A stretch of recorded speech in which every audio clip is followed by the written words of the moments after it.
مسئلہ نمبر 22، میت سے غسل اتر جانے اور اس پر نماز صحیح ہونے میں نیت اور فعل شرط نہیں، یہاں تک کہ مردہ اگر پانی میں گر گیا یا اس پر میہ برسا کہ سارے بدن پر پانی بہہ گیا تو غسل ہو گیا، مگر زندوں پر جو غسل میت واجب ہے یہ اس وقت بری و ذمہ ہوں گے کہ نہلائیں، لہذا اگر مردہ پانی میں ملا تو بنیت غسل اسے 3 بار پانی میں حرکت دے دیں کہ غسل مسنون ادا ہو جائے،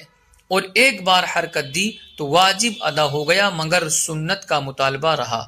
اور بلا نیت نہلانے سے بری و ذمہ ہو جائیں گے مگر ثواب نہ ملے گا۔ مثلا کسی کو سکھانے کی نیت سے میت کو غسل دیا، واجب ساقط ہو گیا مگر غسل میت کا ثواب نہ ملے گا۔